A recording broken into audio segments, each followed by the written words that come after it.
Sanjeevani group of इन्स्टिट्यूटच्या वतीनं आयोजित केलेल्या इस्रो प्रदर्शनास कोपरगाव तालुक्यासह जिल्ह्यातील विद्यार्थ्यांनी भेट देऊन सहभाग नोंदवला। इस्रोची माहिती ही तळागाळापर्यंत पोहोचावी याकरिता संजीवनी ग्रुपचे कार्यकारी अधिकारी नितीनदादा कोल्हे आणि विश्वस्त अमित कोल्हे यांनी तालुक्यातील सर्व संस्थांना या प्रदर्शनास भेट देण्याचं आवाहन केलं होतं। या आवाहनामुळे इस्रो प्रदर्शनास मोठा प्रतिसाद मिळत होता। या प्रदर्शनाचा लाभ आदिवासी शाळेतील मुलांना व्हावा याकरिता स्वतः विद्यार्थ्यांना घेऊन प्रदर्शनास भेट दिली। त्यामुळे आदिवासी शाळेतील मुलांसाठी हा एक अविस्मरणीय क्षण ठरला। तसेच या मुलांना आणखी साध्या सोप्या भाषेमध्ये माहिती मिळावी यासाठी इस्रोचे शास्त्रज्ञ डॉक्टर एस मंजुळ यांनी आदिवासी शाळेत जाऊन स्वतः मार्गदर्शन केलं। इंडियन स्पेस रिसर्च ऑर्गनायझेशन नावाची एक अग्रगणी संस्था आहे आपल्या भारतामध्ये आणि ही संस्था अवकाश संशोधन आणि तंत्रज्ञान याविषयीचं जे काही संशोधन आहे हे संशोधन अविरतपणे अखंडपणे चालू आहे। ही संस्था ह्या संस्थेने आत्तापर्यंत कम्युनिकेशन सॅटेलाइट्स म्हणजे दळणवळणाचे सॅटेलाइट्स आणि रिमोट सेन्सिंग सॅटेलाइट्स असे 2 प्रकारचे सॅटेलाइट्स अंतराळात पाठवलेले आहेत आणि आपल्याला अत्यंत उपयुक्त अशी माहिती हे दोन्ही प्रकारचे सॅटेलाइट देतात। त्याचप्रमाणे इंडियन स्पेस रिसर्च ऑर्गनायझेशननी आणखीनही बऱ्याच क्षेत्रामध्ये प्रगती केलेली आहे। त्याच्यामध्ये इंटरप्लॅनेटरी रिसर्च वर्क असं चालू आहे आणि या इंटरप्लॅनेटरी रिसर्च वर्कमध्ये आपण मंगळावरती आणि चंद्रावरती उपग्रह पाठवून त्या दोन्ही ग्रहांचा अभ्यास केलेला आहे। तर या प्रसंगी इस्रो शास्त्रज्ञ सतीश राव यांनी देखील आपली प्रतिक्रिया व्यक्त केली।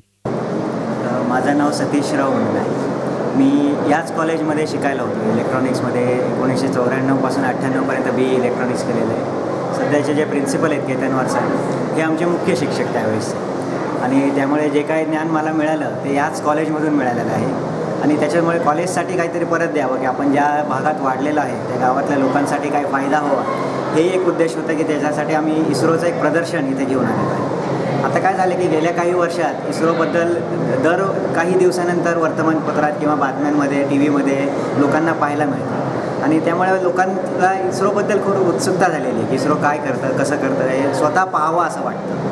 पण जास्त लोकांना इस्रोमध्ये येऊ शकणार नाही। प्लस असं असतं की इस्रो इतकं सिक्युअर आहे की लोकांना आत जास्त येऊ देत नाही। त्यामुळे काय केलं आम्ही की आम्ही इस्रोलाच इथं घेऊन आलेलो आहे। इथे असं आहे की तुम्हाला असं म्हणता येईल की मिनी इस्रो या एकाच हॉलमध्ये इस्रो काय करतं आहे सगळं पूर्ण प्रदर्शन आहे आणि इस्रोचे सगळे प्रत्येक पहलू इस्रो काय करते ते लोकांना पाहायला मिळेल असा उद्देश आहे। बरंच लक्षात येतं की स्पेस सायन्सचा जो एक भीती माणसाच्या मनात असते की खूप अवघड असेल किंवा आपल्याला जमणार नाही ती भीती पूर्णपणे नाहीशी होईल आणि मुलांनी विज्ञान हे आपलं करिअर म्हणून सिलेक्ट करावं आणि पुढे आपल्या देशासाठी काम करावं हे एक असा उद्देश आहे।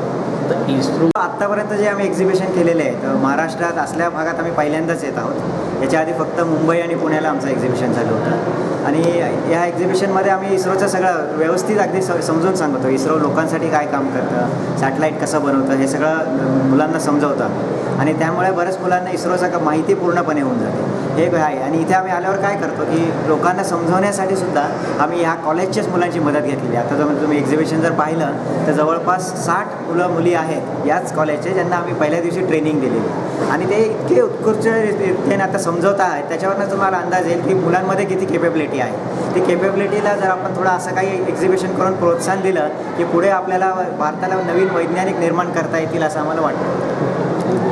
यावेळी भारतीय अंतराळ संशोधन संस्थेचे शास्त्रज्ञ डॉक्टर एस मंजुळ, शास्त्रज्ञ सतीश राव, संजीवनी कारखान्याचे संचालक ज्ञानदेव सांगळे, आदिवासी आश्रम प्राथमिक शाळेचे मुख्याध्यापक अण्णासाहेब टकले, माध्यमिक शाळेच्या मुख्याध्यापिका मीराताई जोशी, धनेश गायकवाड, रवींद्र लंगोरे, प्रीती कोल्हे, विजया साठे, किरण शिंदे आदींसह मान्यवर हजर होते।